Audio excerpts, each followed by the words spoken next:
신약성경 166페이지 요한복음 11장 32절부터 44절까지 같이 합독하겠습니다. 마리아가 예수 계신 곳에 가서 배웠고 그 발 앞에 엎드려 이르되 주께서 여기 계셨더라면 내 오라버니가 죽지 아니하였겠나이다 하더라. 예수께서 그가 우는 것과 또 함께 온 유대인들이 우는 것을 보시고 심령의 비통이 여기시고 불쌍히 여기사 이르시되 그를 어디 두었느냐 이르되 주여 와서 보옵소서 하니 예수께서 눈물을 흘리시더라. 이에 유대인들이 말하되 보라 그를 얼마나 사랑하셨는가 하며 그중 어떤 이는 말하되 맹인의 눈을 뜨게 한 이 사람이 그 사람은 죽지 않게 할 수 없었더냐 하더라. 이에 예수께서 다시 속으로 비통히 여기시며 무덤에 가시니 무덤이 굴이라 돌로 막았거늘 예수께서 이르시되 돌을 옮겨 놓으라 하시니 그 죽은 자의 누이 마르다가 이르되 주여 죽은 지가 나흘이 되었음에 벌써 냄새가 나나이다. 예수께서 이르시되 내 말이 내가 믿으면 하나님의 영광을 보리라 하지 아니하였느냐 하시니 돌을 옮겨 놓으니 예수께서 눈을 들어 우러러보시고 이르시되 아버지여 내 말을 들으신 것을 감사하나이다. 항상 내 말을 들으시는 줄을 내가 알았나이다. 그러나 이 말씀 하옵는 것은 둘러선 무리를 위함이니 곧 아버지께서 나를 보내신 것을 그들로 믿게 하려 함이니이다. 이 말씀을 하시고 큰 소리로 나사로야 나오라 부르시니 죽은 자가 수족을 배로 동인 채로 나오는데 그 얼굴은 수건에 쌓였더라. 예수께서 이르시되 풀어놓아 다니게 하라 하시니라. 아멘. 이 요한복음에 나오는 사람들이 대화나 질문을 통해서 예수님을 발견해 간다는 겁니다. 지난번에도 한번 말씀드린 것 같은데요. 사마리아 여인이 예수님과 대화하다가 당신이라는 표현을 먼저 했습니다. 당신이 왜 나에게 물을 달라고 합니까? 당신이 야곱보다 큽니까? 예수님이 내가 주는 물을 먹을 때 목마르지 않다고 하니까 그때서야 이제 주여, 이게 우리 주님을 가리키는 주여가 아니라 좀 높은 칭호의 주여 이렇게 얘기를 하는 거죠. 근데 내 남편을 데리고 와라 그랬더니 당신 선지자입니다 이렇게 얘기를 합니다. 또 그러다가 이런 얘기를 하다가 당신이 메시아군요, 그리스도입니다. 그리고 나중에는 온 세상의 구주입니다라는 얘기로 발전해 갑니다. 여러분 날 때부터 소경이 되어서 구걸했던 그 소경 거지 아시죠? 이 사람도 눈을 뜨자 유대인들이 바리새인들이 부릅니다. 너 눈 누가 뜨게 했냐? 했더니 꼭 그 사람이라고 표현합니다. 그 사람이 뜨게 했다 그럽니다. 근데 그 사람이 네 눈을 그 사람이 뜨게 했으니 그 사람이 네 눈을 뜨게 했으니까 그 사람을 너는 누구라고 생각하냐? 생각해 보니까 자기 눈을 뜨게 한 게 그 사람이라고 표현해서는 안 되겠거든요. 그러니까 하는 얘기가 선지자인데요. 생각해 보니까 뭐 선지자라고 어떻게 죄인이 선지자냐? 생각해 보니까 하나님이 보내신 사람이 아니면 이런 기적을 베풀 수가 없는데요. 그분은 하나님께로 온 사람이네요. 거꾸로 바리새인이나 유대인들하고 대화하면서 이 맹인이 이 예수님이 누군지 발견해 갑니다. 그러더니 나중에는 예수님을 만나서 주님, 메시아라고 주님 앞에 고백하는 장면이 나옵니다. 여러분 질문은 그래서 매우 중요한 겁니다. 이 신앙의 질문, 우리가 오늘 세례를 받은 자매도 신앙의 질문을 통해서 주님 앞에 나가고 고민하는 모습을 볼 수 있었지 않습니까? 신앙에 대한 질문, 그리고 사회에 대한 질문, 살아가는 모양에 대한 질문은 매우 중요합니다. 여러분 이미 여러 번 들어서 아시겠지만 호주에 호스피스로 있었던 분이 쓴 책이 있습니다. 죽을 때 후회하는 5가지. 브로니 웨어라는 분이 쓴 책이죠. 그 책에 보면 이런 후회가 5가지가 나옵니다. 보통 분들이 임종을 맞으시는 분들이 마지막 시대에 자기가 어떤 후회를 하나라고 봤더니 첫 번째는 내가 너무 남을 위해서만 살았다 이렇게 합니다. 나를 위해서 살아본 적이 없다는 거예요. 남을 위해서만. 어릴 때는 자녀들을 위해서, 직장 생활을 위해서, 남편을 위해서, 아내를 위해서 평생 나를 위해서 살아본 게 없다 이렇게 얘기를 썼다는 거예요. 두 번째는 일을 너무 열심히 했다는 거예요. 쉽게 얘기하면 일만 너무 열심히 했다는 거죠. 나중에 나 죽기 직전에 가만히 생각해 보니까 남을 위해서 죽으라고 일한 것밖에 내가 기억에 남는 게 없다는 거예요. 세 번째는 내 감정을 솔직하지 못했다는 거예요. 내 감정에. 힘들어요. 왜 나한테 그런 소리를 하세요? 왜 그렇게 하세요? 나를 왜 이렇게 힘들게 하세요? 라는 여러 가지 표현들에 대해서 너무 절제하고 살았다는 거예요. 그러니까 그게 병이 되는 거죠. 네 번째는 옛날 친구들하고 다 연락을 끊고 살았다는 거예요. 친구들하고 연락이 안 되고 뭐 그냥 그렇게 살아가는 것. 마지막으로는 변화를 두려워해서 즐겁게 살지 못하고 살던 대로 살아갔다는 거예요. 여러분 들어보니까 좀 공감이 되십니까? 이게 공감이 많이 되는 사람일수록 나이가 더 들어있는 거예요. 젊은 사람들은 공감을 별로 못하는 거죠. 뭐 그런 거가 뭐 앞으로 살 날이 창창한데. 근데 우리 젊은 자녀들도 많이 있지만 살아보십시오. 금방 옵니다. 그죠? 네, 오늘 본문에서 가장 중요한, 오늘 요한복음에서 가장 중요한 부분 중에 한 장을 만나는데 그게 요한복음 11장입니다. 요한복음 11장에는 요한복음에는요 총 7가지의 그 예수님의 미러클 표적이 나옵니다. 기적이 나오는데 그 중에서 오늘 나오는 나사로를 살리신 사건이 7번째 사건입니다. 여러분 7이라는 것은 완전수예요. 첫째부터 6째까지를 다 포함한 게 7번째입니다. 그래서 예수님이 행하신 여러 가지 기적이 있죠. 그리고 예수님이 하신 여러 가지 말들이 있습니다. 예수님은 오늘 표적을 통해서 오늘 우리들이 살아가는 이 인생에 나중에 나이가 들어서 후회하는 것이 아니라 지금 이 인생에 대한 정답에 대해서 얘기를 해주고 계십니다. 그래서 제가 이 정답을 실은 3가지를 본문에서 발견했습니다. 여러분 진리는 내가 깨닫는 거죠. 발견하는 거예요. 내가 만드는 게 아니잖아요. 그죠? 본문에서 진리를 발견을 했어요. 3가지를. 근데 오늘 세례도 받고 늦어서 또 소풍도 가야 돼서 그 진리를 2가지로 줄였습니다. 2가지의 진리를 함께 나눠보고 싶은데요. 한번 따라해 볼까요? 예수님이 정답입니다. 첫째는, 다시 해보자. 첫째는 나의 기대와 다를 때도 예수님이 정답입니다. 여러분 나의 기대와 다르다라는 얘기는 무슨 얘기일까요? 여러분 오늘 본문에 나오는 배경은 우리 요한복음 11장 전체를 통해서 볼 텐데요. 앞에 11장 1절에 보면 어떤 병자가 있습니다. 이 병자는요 잘 아시는 대로 나사로예요. 그에게 2 자매가 있는데 마리아와 마르다예요. 이 3 남매를 예수님이 사랑하셨습니다. 잘 아시는 대로 이 예수님을 얼마나 사랑하셨는지, 이 마리아는 머리털로 예수님 앞에 향유를 붓고 머리털로 닦았던 여인이고요.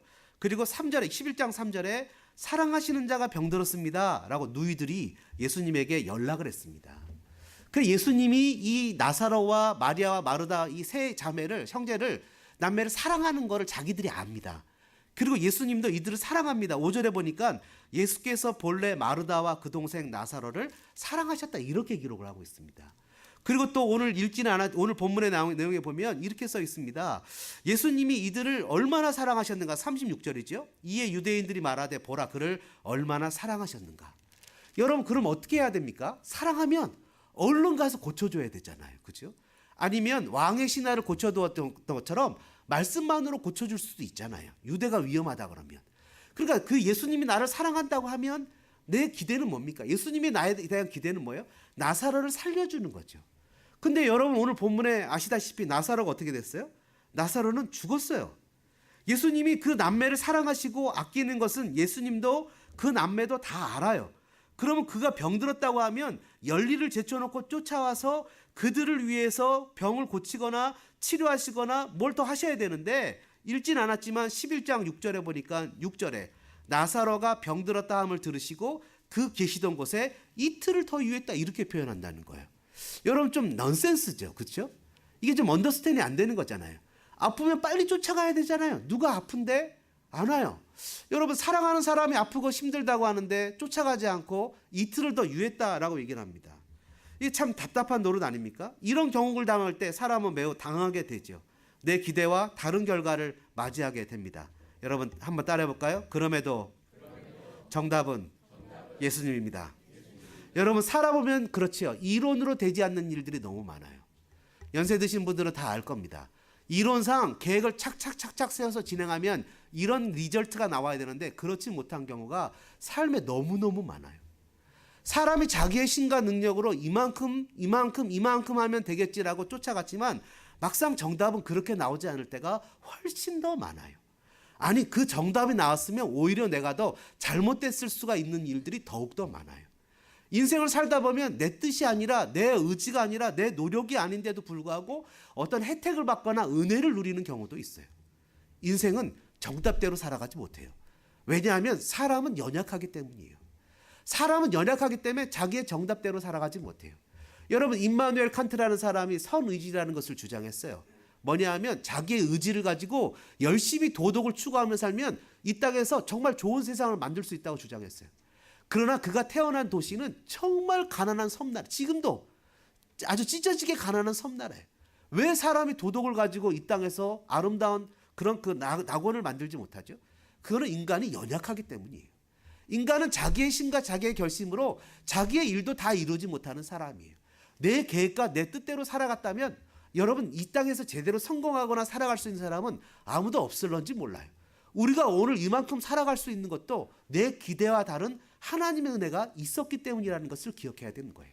그것을 우리는 뭐라고 표현하냐면 하나님의 신비라고 표현하는 겁니다. 다 이해하지 못해요. 여러분 요셉이 꿈을 꿨어요. 자기의 볏집단을 자기 형제들의 볏집단이 인사를 해요. 그리고 자기가 꿈을 꿨어요. 해와 달과 12별들이 자기에게 인사를 해요. 그럼 이게 무슨 얘기입니까? 자기가 높은 자리에 올라간다는 것이 아니겠습니까? 근데 삶의 현실은 어떻습니까? 자기 형제들이 자기를 죽이려고 하고 억울한 누명을 쓰고 감옥에 갇히는 정말 꿈도 기대와 다른 삶의 현실들을 만난다는 거죠. 여러분 잘 아시는 다윗도 똑같은 경우 아닙니까? 다윗이 여러분 어떤 경우를 당했어요? 다윗이 아신 대로 사무엘이 기름을 부었지만 다윗은 그 당시에 왕이었던 사울에게 죽음의 기회를 여러 번 맛봤다는 거예요. 여러분 이런 삶을 살면서 자기의 삶의 기대와 전혀 다른 삶을 살아가는 것이 얼마나 많이 있냐는 거예요. 여러분 이런 것을 우리는 뭐라고 표현합니까? 고난이다, 고통이다 이렇게 표현합니다. 고난이나 고통이라는 것은 내가 그런 대우를 당할 만한 사람이 아닌데 그런 대우를 당하는 것을 고난이나 고통이라고 표현하는 거예요. 불행은 그런 일을 당할 만한 사람이 당하는 게 불행이죠. 그래서 고난은 역설적인 게 항상 포함이 돼 있어요. 여러분 하나님의 신비를 다 이해하지 못합니다. 오늘 본문에요. 오늘 읽진 않았지만 여기서 이렇게 써 있어요. 5장에 예수께서 본래 마르다와 그 동생 나사로를 사랑하시더니 나사로가 병들었다함을 들으시고 여러분 영어 성경에는 yet, NIV는 이렇게 써 있고 다른 성경에는 therefore라는 말도 나오고요. 헬라어에는 접속사가 나오는데 그래서라는 말이 나와요. 이게 무슨 말입니까? 더 사랑하시기 때문에 빨리 가야 되는데 그래서 이틀을 더 유하셨다는 거예요. 여러분 그러면 예수님께서 이틀을 더 유하시면서 뭘 하신 것이죠? 여러분 사랑했기 때문에 이 나사로와 이런 삶의 이 마리아와 마르다의 아픔을 허락하셨다는 거예요. 물론 예수님이 죽음을 허락하진 않았어요. 예수님은 이 나사로의 죽음을 보고 우셨거든요. 그 나사로의 죽음을 보고 우시진 않았다고요. 그러나 이런 고통을 허락하셨다는 사실에 대해서 우리가 무엇을 생각해야 되죠? 실은 우리는 다 느끼지 못해요. 그러나 여러분 하나 기억해야 되는 게 몇 가지가 있는데요. 한번 따라해 볼까요? 그 느낌을 믿지 말고 말씀을 믿어야 됩니다. 여러분 나타나는 삶의 느낌을 믿지 말고 말씀을 신뢰해야 된다는 거예요. 나타나는 삶의 모습 속에서는 여러 가지 모습이 나와요. 느낌을 믿지 말고 말씀을 믿어야 돼요. 오늘 뭐라고 표현하냐면 이렇게 얘기를 합니다. 마리아 마르다 똑같이 얘기해요. 32절에 주님이 여기 계셨다면 이라는 표현을 써요. 여러분 사람이 힘들고 어려울 때 느끼는 게 뭐냐면 하나님이 여기 안 계시나 보지? 라는 걸 느낍니다. 주님이 여기 안 계시는가 봐 라는 걸 느껴요. Not here. Jesus is not here. 그의 프레젠스를 나의 삶에서 느끼지 못할 때가 있어요. 근데 내가 느끼지 못하고 느끼지 못한다고 주님이 계시지 않은 것입니까? 여러분 지금 주님을 부르는 이 장소는 어디입니까? 주님을 부르는 장소는 베단이라는 곳이에요. 어디라고요? 베단입니다. 이 성경에 보니까 이 베단이는요, 예루살렘과 오리쯤 된다고 써 있어요. 18절에 예루살렘과 한 오리쯤 되는 베단이에서 예수님을 불렀어요. 근데 지금 예수님이 어디 계십니까? 예수님은요, 그 세례 요한이 세례주된 곳에 계세요. 세례 요한이 세례주된 곳의 이름이 뭐죠? 그곳 이름이 베단이에요. 또 다른 베단이에 계시다는 거예요. 여러분 요한복음 저자가 우리에게 얘기해주고 싶은 것은 뭐예요? 베단이에 계시지 않지만 베단이에 계시다는 거예요. 이것을 어려운 한자로 뭐라 하냐면 부재중 임재라고 표현합니다. 예수님이 계신 것 같지 않지만 예수님이 그곳에 계신 거예요. 내 느낌에는 예수님에게 버려진 느낌을 받지만 예수님이 그곳에 계신 거예요. 예수님이 계신 것 같지 않다는 생각이 많이 들어가지만 부재중에도 여전히 계시는 주님이 계시다는 거예요. 그러면서 주님이 그곳에서 무엇을 하셨겠어요, 여러분? 그곳에 가지 않고 주님 무엇을 하셨겠어요? 여러분 예수님이 나사로의 무덤 앞에 서셨을 때 무엇을 했습니까? 41절에 보니까 예수님이 이렇게 42절에 써 있습니다. 예수님께서 돌을 옮겨 놓으니 예수께서 눈을 들어 우러러보시고 이르시되 아버지여 내 말을 들으신 것을 감사하나이다. 항상 내 말을 들으시는 줄 내가 알았나이다. 무슨 기도를 해야 되는 거예요? 지금 여기서 아버지 내가 원하오니 나사로를 살려주옵소서 라고 기도해야 되는데 뭐래요? 이미 내 얘기를 들어주신 것을 감사합니다. 여러분 예수님께서 베다니에 가지 않고 베다니에서 뭘 하셨다는 거예요? 기도하셨다는 거예요. 여러분 이틀 동안 예수님은 그곳에서 기도하셨다는 거예요. 여러분 때로는 우리가 생각하기에 기도가 무슨 필요가 있어? 지금 이 시간에는 그 사람에게 빨리 쫓아가는 게 더 좋은 거야 라고 얘기지만 여러분 어떨 때는요 기도가 훨씬 더 강력한 능력과 파워를 나타내는 것을 볼 수 있어요. 여러분 예수님은 그곳에서 기도했어요. 주께서 우리를 위해서 기도하시는 시간인 것을 믿어야 된다는 거예요. 때로는 우리가 부재를 느끼고 예수님이 우리를 버리고 고난 가운데 있다고 생각할 때 우리가 믿어야 되는 것은 주님이 우리를 위해서 기도하는 시간임을 믿어야 된다는 거예요. 여러분 로마서 8장은 뭐라고 써 있습니까? 하나님이 예수님이 우리를 위해서 기도하신다고. 누가 우리를 그 사랑에서 끊을 것이냐고. 죽음이라도 그 어떤 것이라도 우리를 끊을 수 없다고 여러분 얘기하고 있지 않습니까? 분명 예수님은 나사로를 살려달라고 하나님께 기도했고 주님께서 그 기도를 들으심에 감사하는 기도를 하고 있죠. 내 말을 들으신 것을 감사하나이다. 여러분 가장 중요한 것은 그럼에도 불구하고 주님 뭐라고 우리에게 표현하시냐면 한번 따라해보죠. 그럼에도 불구하고 믿어야 합니다. 여러분 그럼에도 불구하고 믿어야 한다는 거예요. 여러분 우리가 마음속에 하나님이 나를 버리신 것 같고 고난스럽고 억울하고 힘이 들고 때로는 예수님이 안 계신 것 같음에도 불구하고 예수님의 그 놀라운 은혜를 혜택을 나의 삶에 그대로 옮길 수 있는 유일한 방법은 뭐죠? 바로 믿어야 된다는 거예요. 40절에 뭐라고 써 있습니까? 내 말이 네가 믿으면 하나님의 영광을 보리라. 믿어야 된다는 거예요.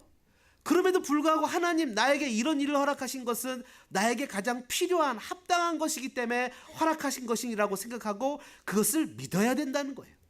여러분 그렇게 믿지 않을 때 어떤 삶의 현상들이 나타납니까? 믿지 않을 때는요 성장이 없는 거예요. 하나님 우리에게 고난을 허락하실 때는 그 고난을 통해서 우리에게 성장을 원하시는 것일 수 있어요.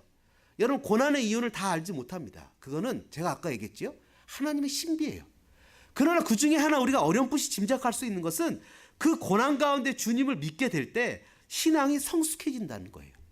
시브리서 6장 1절에 보니까 신앙의 초벌을 버리고 믿음의 초벌을 버리고 주님 앞에 깊은 곳으로 나가야 됩니다.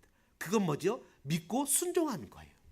고난이 왔을 때 믿고 순종하지 않으면 안 되는 거예요. 다시 얘기하면요. 신앙은 살아봐야 깊어지는 거예요. 일주일 내내 열심히 일하고 힘이 들고 어려워서 주님 전에 겨우 왔습니다. 예배 시간에 너무 힘들어요. 몸도 피곤하고 졸음도 오고 주님 앞에서 잠을 자지 않으려고 해도 그냥 눈꺼풀이 내려가요. 몸이 연약하고 힘들어요. 그럼에도 불구하고 주님 앞에 믿음으로 살려고 노력하고 실제 삶의 현장 가운데 한 걸음 한 걸음 믿음으로 나갈 때 그때 주님이 우리에게 허락하신 복을 누리게 되는 거예요. 뭐라고 써 있어요? 믿어야 된다는 거예요. 그 앞에도 써 있죠. 그 앞에도 계속 주님이 여러 가지로 표현하시는 내용은 뭐냐면 믿어야 된다는 거예요. 24절에 이렇게 얘기를 합니다. 마르다가 이르되 마지막 부활 때 다시 살아날 줄을 내가 압니다. 예수님이 뭐라고 표현하냐면 내가 부활이고 생명인데 믿어야 된다는 거예요. 믿어야 죽어도 산다는 거예요.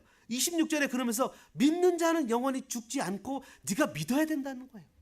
여러분 마르다와 마리아는 뭐라고? 예수님 나 믿어요. 믿는데 언제 믿어요? 이 다음에 마지막 날 그렇게 이루어질 걸 믿어요. 아니라는 거예요. 주님은 지금 믿어야 된다는 거예요. 마지막 날 그렇게 될 거라는 막연한 믿음을 가지면 안 된다는 거예요. 예수님 뭐라는 거예요? 지금 right now 이 자리에서 그런 믿음이 있어야 된다는 거예요. 그런 믿음이 없이는 예수님의 그 놀라운 십자가의 은혜를 나의 삶에 하나도 적용할 수 없다는 거예요. 10년, 20년, 30년 교회를 다녀도 삶이 변하지 않아요. 늘 다람쥐 쳇바퀴 돌듯이 내가 살아가는 것이 아니라 내가 억지로 끌려가는 삶을 살아요. 삶의 변화가 없어요. 기적이 없어요. 체험이 없어요. 은혜가 없어 나타나는 게 없어요. 좀 더 나아지는 것이 없어요. 매일 죽어라 하는 삶의 사건과 사고가 끊임없이 이어져요. 그러면서 하나님을 믿어요. 언제 믿어요? 마지막 날 이루어지겠지. 아니요. 주님 뭐라고 표현하냐면 지금 믿어야 된다는 거예요. 고난 가운데 지금 믿지 않으면 그 놀라운 주님의 새 창조의 축복이 나의 것이 되어지지 않는다는 거예요. 이건 이래서 싫고 저건 저래서 싫고 내 마음에 싫어서 싫고 저 사람이 안 돼서 싫고 그래서 싫고 다 싫어. 그 다 싫으면 그것만큼밖에 신앙이 자라지 못한다는 거예요. 그 너머에 있는 축복은 꿈도 꾸지 말라는 거예요. 주님 뭐라고 표현하시냐면 그걸 넘어가야 그 축복을 누린다는 거예요. 그래서 여러분 고난의 역설을 한번 따라해 보실까요? 고난의 역설을 푸는 신비는 순종입니다. 여러분, 고난이라는 이 역사를 어떻게 풀 거예요? 막 짜증내고 불평하고 원망하고 그냥 죽어버릴 거예요? 그렇지 않아요. 고난이라는 역사를 풀어내는 방법은 주님의 말씀이 아니라도 나의 나됨을 뛰어넘어서 주님 앞에 순종하는 거예요. 여러분, 11장에 뭐라고 표현하냐면 예수님이 보지도 않았어요. 누가 얘기하지도 않았어요. 그 나사로가 아프다는 소식이 왔어요. 그 소식이 왔을 때 그게 하루길이거든요. 이미 나사로는 죽었어요. 거리를 따져보면. 예수님이 이틀을 더 기도했어요. 죽은 걸 알았어요. 가봤자 죽었어요. 이틀을 더 기도하셨어요. 그러면서 예수님이 뭐라 하시냐면, 자, 이제 어디로 가자고 얘기하십니까? 예수님이 나사렛에 가자고 얘기를 안 해요. 주님은 이틀을 더 하시고 7절에 유대로 다시 가자 이렇게 얘기를 해요. 베다니로 가자고 얘기를 안 해요. 주님은 베다니가 목적이 아니라 유대가 목적인 거죠. 그러면서 예수님은 유대가 목적인 거예요. 베다니가 목적인 것이 아니에요. 뭐라고 표현하시냐면 유대로 가자. 그랬더니 제자들이 하는 얘기가, 주님 8절에 방금 유대인들이 돌로 치려 했는데 또 글로 가십니까? 목숨을 걸고 글로 가셔야겠습니까? 라고 얘기를 할 때 주님 뭐라고 표현하시냐면, 내 친구 나사로가 잠들었다. 죽었어요. 근데 제자들이 그럼 깨우면 되겠네요. 근데 그가 죽었다 라고 얘기하십니다. 그러면서 주님이 나사로가 죽은 것은 너희를 위해서 기뻐하는데 이것은 너희로 믿게 하려는 것이라는 거예요. 믿음이라는 거예요. 그랬더니 디드모가 뭐라 그럽니까? 디드모라는 도마가 16절에 다른 제자들에게 말하되 우리도 주와 함께 죽으러 가자. 한번 따라해보죠. 우리도 주와 함께 죽으러 가자. 여러분, 예수님이 찾으시는 제자는 이런 사람이에요. 우리도 주와 함께 죽으러 가겠습니다라고 결단하는 사람들이에요. 이것 때문에 안 되는데요? 저것 때문에 안 되는데요? 이것 때문에 뭐 곤란한데요? 저것 때문에 곤란한데요가 아니라 주님과 함께 죽으러 가겠습니다. 도마가 나중에 뭐라고 고백해요? 주님은 살아계신 하나님이십니다라고 고백하잖아요. 요한복음에서 얘기하고 있는 가장 이상적인 고백을 하고 있지 않습니까? 여러분, 다윗이, 요셉이 자신의 고난을 어떻게 풀어냈어요? 여러분, 순종으로 풀어냈습니다. 한번 따라해보죠. 고난을 풀어내는 신비는 순종입니다. 두 번째로요, 예수님이 정답입니다. 한번 따라해보시죠. 희망의 끝에 정답은 소망이신 예수님입니다. 여러분, 희망과 소망은 달라요. 그죠? 예, 이제 설교 5분 내에 마치겠습니다. 늦어서 죄송합니다. 희망과 소망은 달라요. 왜 희망은 다르죠? 희망은 막연한 기대예요. 뭔가 잘 되겠지. 뭔가 잘 될 거야. 하지만 소망은 정확한 목적이 있어요. 소망은 정확한 목적을 잡고 가는 것을 소망이라고 그래요. 그래서 여러분 한번 따라해보죠. 우리의 소망이신 예수님. 여러분, 요한복음 11장 17절 우리가 읽진 않았지만 나사로가 무덤에 있은 지 나흘, 4days가 됐다고 얘기를 합니다. 4일은요, 유대인들이 생각하기에 그 사람의 영혼이 몸을 떠나서 다시 돌아오지 않는 기간이 4일부터라고 얘기를 하는 거예요. 이것은 희망이 완전히 끝나는 시간이에요. 더 이상 이 사람이 회복될 기간이 없는 그런 시간이에요. 그리고 예수님이 이곳에 왔어요. 그리고 예수님이 마을에서 들어가지 않고 그 앞에 서 있어요. 그러면서 예수님 앞에서 예수님이 그 무덤을 열라고 했더니 뭐라고 하냐면 이미 죽어서 썩은 냄새가 난대요. 이미 썩었대요. 희망이 끝났어요. 예수님이 장례를 준비하는 마리아도 무덤에 돌을 옮겨라는 말에 죽은 지가 나흘이 돼서 벌써 썩는 냄새가 난대요. 여러분, 12년 동안 혈류병을 앓아 좋다는 의사 다 찾아다니느라고 재산을 허비한 그 여인이, 정말 인생의 소망이라는 것은 아무것도 없어요. 희망이 다 끝난 그 여인이 이 머릿속에 마음에 드는 생각이 하나 있어요. 그건 뭐냐면 소망이 생기는데 예수님의 옷자락에 손만 대면 나을 것만 같은 거예요. 예수님의 옷자락에 손만 대면 나을 것만 같은 거예요. 그래서 그 여인은 그 소망이신 주님의 옷자락에 손을 댔을 때 그 여인의 혈루병, 피가 흐르는 그 병이 마르는 것을 느끼게 됐어요. 절망해서 소망을 발견한 게 된 거죠. 17절에 읽진 않았지만 우리가 뭐라고 써있어요? 예수께서 와서 보시니 나사로가 무덤에 있은지 이미 나흘이 되었어요. 예수님께서 와서 보시니 베다니가 끝이 아니고 유대를 향해서 가실 것이고 그 유대가 끝이 아니라 그 예루살렘이 끝이 아니라 골고다가 끝이 아니라 십자가가 끝이 아니라 죽음과 부활과 승천으로 올라가시는 그 주님이 지금 베다니에 와서 그 앞에 들어가서 그 부활이신 주님이, 소망이신 주님이 그 앞에 서 계시다는 거예요. 좌절과 막연한 기대가 끝나고 절망과 소망이 끝나고 모든 것이 다 끝난 그 상태의 진짜 소망이신 예수님이 그곳에 서 계시다는 거예요. 여러분, 이해하지 못하는 일들이 우리 삶에 너무나 넘쳐났을 때 그 이해하지 못하는 일들의 우리의 끝이 아니라는 거예요. 그 너머에 목표가 있다는 거예요. 배단위가 끝이 아니라는 거예요. 배단위가 끝이 아니라는 거예요. 그 너머에 목표가 있다는 거예요. 여러분, 배단이라는 말은요, 무슨 뜻인지 아십니까? 배단이라는 말은 기가 막히게 가난한이라는 말이에요. 가난한. 또 비참함이라는, 비참함. 배단이라는 것은 가난한 자의 집, 비참한 자의 집이란 뜻이에요. 여러분, 예수님이 발에 향유를 부은 곳이 어디죠? 배단이 문둥이 시몬의 집이에요. 문둥이 집성촌이 가까이 있었던 장소예요. 비록 나았지만 사람들이 사는 예루살렘이나 제대로 된 도시에 들어가지 못하고 절망의 도시 베다니에서 살았던 가난한 그런 정말 비참함, 인간으로서 더 이상 뚫쳐나가 인간의 삶의 한계와 인간의 삶의 그런 심을 벗어나지 못하는 그런 곳을 상징하는 곳이 바로 베단이라는 거예요. 그 베다니에 누가 앉아 있어요? 마리아가 주저앉아 있어요. 그 베다니에 누가 있어요? 죽은 나사로가 있어요. 죽어서 죽은 지 나흘이 돼서 썩는 냄새가 나는 곳에 그곳에 있어요. 그곳에 들어가지 않고 누가 서 있어요? 우리의 소망이신 예수님이 서 있어요. 예수님이 그곳에 가서 섰어요. 그러고 나서는 주님 그곳으로 들어가는 것이 아니라 뭐라고 표현하시냐면 마리아를 부르시는 거예요. 마리아를 불러요. 예수님이 마리아를 불러요. 그 자리에 주저앉아 있었던 마리아가 급히 일어나 29절에 예수님께로 달려가잖아요. 여러분, 예수님이 저와 여러분을 부르시는 것을 믿으십니까? 절망의 자리 베다니에 앉아있는 우리들을 향해서 주님은 부르시는 음성을 믿으십니까? 주님은 요한복음 10장에 뭐라고 표현하십니까? 양은 그의 음성을 듣나니 그가 자기 양의 이름을 각각 불러 인도하여 내느니라. 나는 선한 목자라. 선한 목자는 양들을 위하여 목숨을 버리거니와. 여러분, 절망과 정말 소망이 끝난 그 자리에서 주님이 우리를 부르시는 거예요. 아무리 어렵고 힘들어도 세상에 무릎을 꿇어서는 절대로 안 됩니다. 세상에 무릎을 꿇는 자는 망하게 될 것입니다. 그러나 주님의 부르심에 반응해서 믿음으로 달려나갈 때 마리아는 어떻게 됐어요? 31절에 보니까 마리아가 영어 성경에 보니까 quickly she got up and went out. 예수님이 부르심에 바로 반응해서 쫓아나가는, 예수님이 죽은 나사로를 향해서 나사로야 나오라 했을 때 죽은 자가 배로 동인 채 거절하지 못하고 주님의 부름에 응답하여 나가는 것처럼 여러분, 우리를 향하신 주님은 그 절망의 자리, 비참함의 자리, 그냥 살다가 죽어버릴 그 안타까운 자리, 그 자리를 향해서 주님 우리를 주님의 소망의 자리로 부르신다는 거예요. 문제는 뭐죠? 주님을 믿어야 이 놀라운 축복이 우리의 것이 된다는 겁니다. 주님을 믿어야 우리 것이 된다는 거예요. 아니요, 주님, 그건 못해요. 안 돼요.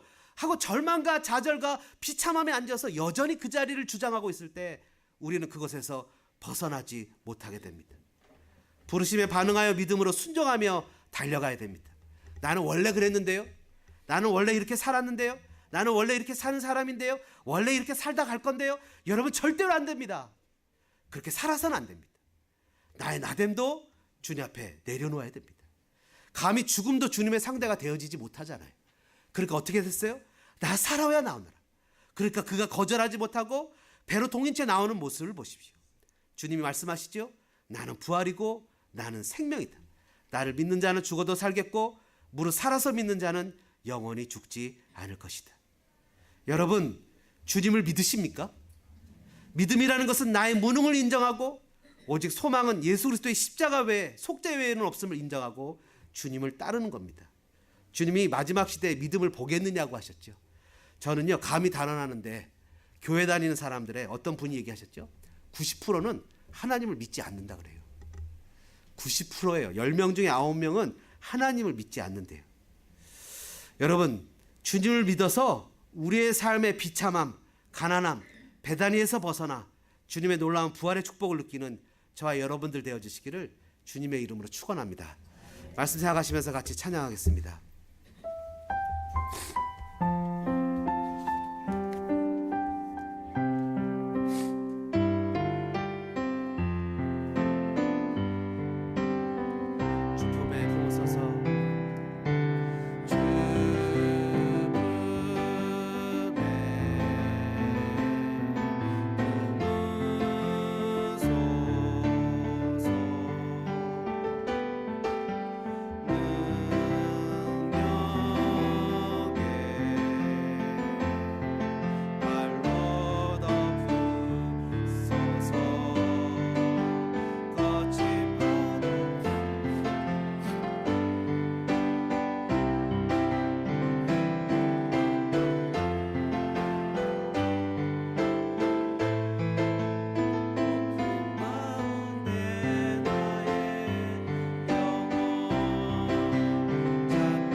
이제는 억만한 죄악 가운데서 우리를 구원해 주신 구주 예수 그리스도의 은혜와 하나님 우리 아버지의 무한하신 사랑하신가, 성령님의 감동 감화 교통 역사하신 은혜가, 베다니에서 절망해서 소망이신 주님을 바라보며 믿음으로 결단하여 순종하기로 다짐하는 사랑하는 성도들, 자녀들 머리머리 위에, 삶 위에 이제로부터 영원토록 함께 있을지어다.